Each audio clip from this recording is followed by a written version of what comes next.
So guys, in this video we will be talking about the reason why Grant Gustin was not in the Flash movie. So if this sounds interesting and if you guys want to know the reason why, let's hop into it.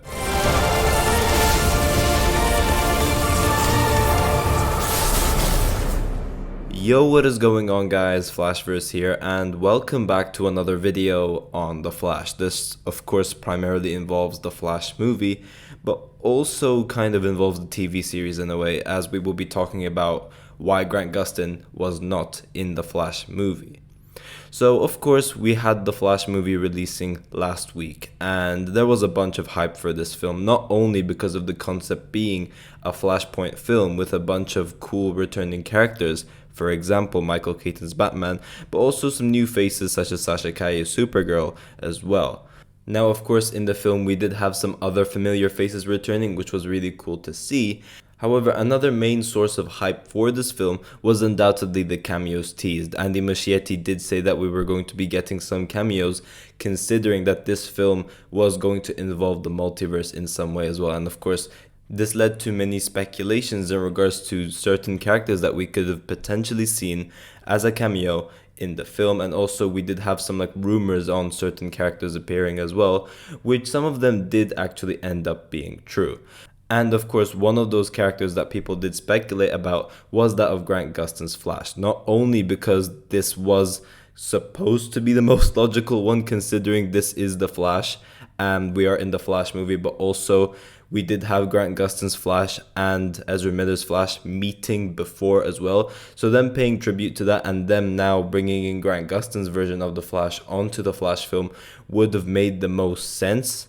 And this was the cameo a lot of people were waiting for, but whether we were actually going to see it or not was another question on its own. Now of course the film did come out and we did get to see the cameos, some of which were pretty cool, others I don't really care about, and I know a lot of other people were on the exact same boat as me as well. Some of them were cool, some of them, if you didn't see it, it didn't really matter. But of course, spoiler alert, and also from the title of this video, as you guys can see, Grant Gustin's Flash was not of those characters that made the list of cameos. And for me, this didn't make a lot of sense, as there was no logical reason for them not to incorporate this character. A, he does make the most sense considering that it is a Flash movie, but also B, we have had these two versions of the Flash meet before and it was confirmed to be canon. So the fact that we didn't get to see Grant Gustin now appearing in the Flash movie in this Chrono Ball scene showing the multiverse, it didn't make a lot of sense, and the other characters didn't really have a logical appearance to be in compared to Grant Gustin. If anything, Grant Gustin deserved more of a cameo than a lot of the characters that we saw actually cameo, which a lot of people didn't really care about too much. So for me, for this to be a Flash movie but also involving the multiverse, it didn't really make sense that you didn't have another multiverse version of the Flash appearing as well. Like, you had a bunch of Batmans, you had a bunch of Supermans, but you didn't have space to add on another version of the Flash. This is the whole multiverse, and you're showing me that it's only filled with a bunch of Batmans and Supermans, which, as I said, some of the cameos were pretty cool to see, others I really couldn't care about. Now, there was the scene in the Chrono Ball where we did see a fake Jay Garrick from The Flash Season 2, and yes, this was a speedster that we did see, and it was supposed to be the fake Jay Garrick from Season 2. I know a lot of people did think that this was a CGI'd version of Teddy Sears, but Teddy Sears confirmed that it wasn't him, and Andy Muschietti did also confirm that it wasn't him as well, but of course it looked very alike. And I'm pretty sure that that was the intention, because the suit, the helmet, and just the overall look of a younger version of Jay Garrick, it looked a lot like Teddy Sears. But the fact that they CGI a version of the Flash that we've seen on the TV show, make it look like it wasn't him, because the actor wasn't really there and the actor didn't really have any clue about this. But you bring in a fake Jay Garrick, supposedly from The Flash Season 2, but you don't use a speedster everyone wanted to see and is familiar with, doesn't really make a lot of sense to me. Because as I said, Grant Gustin's version of The Flash was a character a lot of people did want to see cameo in this film, and as I kept saying in this video, he is the most logical option out of anyone else But for him not to make the list was quite surprising. Now, Andy Muschietti did say this about the cameos in the film. That was total freedom. We brought Nicolas Cage's Superman in, for example. There was really no rules. As long as they were DC characters, everything was allowed. And I made a list of superheroes that I love, that I would love to see, and it was a long list. And then, for time matters, for pacing, we had to shortlist that a little bit. The movie is the result of that shortlist, but I'm pretty thrilled by the superheroes that we gather. So this is what Andy Muschietti pretty much said in regards to the cameos that they included in the film. And the main gist to take from this is that they had total freedom. So it wasn't that they weren't able to use Garrick and Gustin. They were allowed to, but they chose not to, pretty much, which in my opinion, it doesn't make sense. Now, of course, I will get into my opinion in regards to this. But the fact that, as I said, they did say that there wasn't enough space to incorporate other characters. And bear in mind, this is a Flash film once again. I know I'm repeating myself over here, but the fact that you don't include another version of the Flash in a movie about the Flash, but you prioritize a bunch of Batmans and Supermans, it's absolute bonkers in my eyes. And to me, it looks like they were afraid of Grant overshadowing Ezra. Because honestly, if you did throw in Grant Gustin over there, that's what would have happened. That's 100% what would have happened, because Grant Gustin, for the majority of fans, he is the more favorable version of the Flash. The majority of fans prefer Grant Gustin over Ezra Miller. We've had Grant Gustin play this character for 9 years now. And the fact that we didn't see him, but all we're getting is a bunch of Batman and Supermans in the film, but not the Flash, it really did not make sense. So for me, in my eyes, this was because they were afraid of Grant overshadowing Ezra, because 100% I do believe if you did have Grant Gustin stepping in and making a cameo, to the majority of fans, he would have definitely stood out compared to Ezra, and that would have been overshadowing who's supposed to be your main character, and I don't think they would have wanted to do that. Now, what makes this even worse was that he wasn't even in like the other substitutes when they got into shortlisting.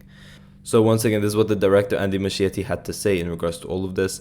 The universe starts colliding, and we had a lot more characters that we all know that we had to let go because there just wasn't enough time. That hall of fame of great characters and actors, there's so many, the list was endless. We had to choose, we had to pick. Linda Carter was one of them, Marlon Brando's Jor-El, and Murgis Meredith and Cesar Romero's 1960s Penguin and Joker. So those were the other substitutes they had in mind, but still out of just compared to everyone, Grant Gustin still wasn't on there, and for me it didn't make sense. For me, what I find so weird about this as well is that there was no modern day cameo. Like any cameo we saw was someone from way back in the past. Like for example, Christopher Reeve Superman, we had Adam West Batman, for example. These were all very, very old versions of the character, and I found it so weird that we didn't get any modern day cameos to kind of balance it out. For example, Christian Bale's Batman, or as I said, and is the main topic of this video, Grant Gustin's version of the Flash. You have to bear in mind as well, a lot of people watching this film, they're gonna be much of a younger age compared to others, and they would be more familiar with the more modern versions of the characters that you would have seen on screen. You wouldn't really be more familiar with the much older versions of the characters, and hence why a lot of other cameos no one would have really cared about as much. So in my opinion, I found it a bit weird that they didn't really find the right balance to not only bring in modern day but also past, because every cameo we saw were all from the past, and some of them no one really cared about. For example, Nicolas Cage's Superman, he didn't have to be there. I really couldn't care less if we didn't see him, but that ended up being a cameo over someone like Grant Gustin's version of the Flash, who, as I said, a lot of people definitely did want to see as one of the main cameos in this film and made the most sense compared to anyone else we saw.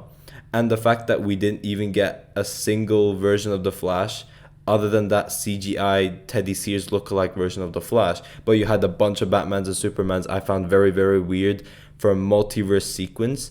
That's why, in regards to why they didn't choose to bring in Grant Gustin. It wasn't that they weren't able to, because as Andy Muschietti said, they have complete freedom. They were able to bring in whoever they wanted as long as they were DC characters.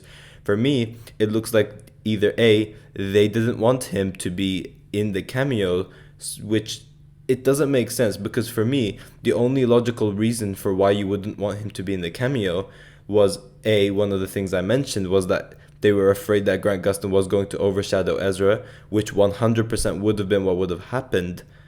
Or B, maybe they're like, okay, you know, Grant Gustin, he's a modern version of the Flash. They've seen him for 9 years anyways. Do we want to incorporate him? Maybe that's the way they thought about it as well. Which, if that's the way they thought about it, still, it would have been weird, because he does make the most sense compared to anyone else we did see who's appeared. But I would say that one of those are the main reasons to why Grant Gustin was not in the Flash movie. It wasn't because Grant wasn't able to. It wasn't because they weren't able to bring Grant. It was more so like the creative decision for them not to prioritize Grant Gustin appearing over the others. But yeah, guys, thanks for watching. If you guys have enjoyed the video, please give a like and subscribe. Be sure to let me know in the comment section down below what you guys think about all of this. Do you guys think that there is another reason for why Grant Gustin was not in the Flash movie? I'm interested to see all of your thoughts towards all of this as well. And yeah, I will see you guys in my next video.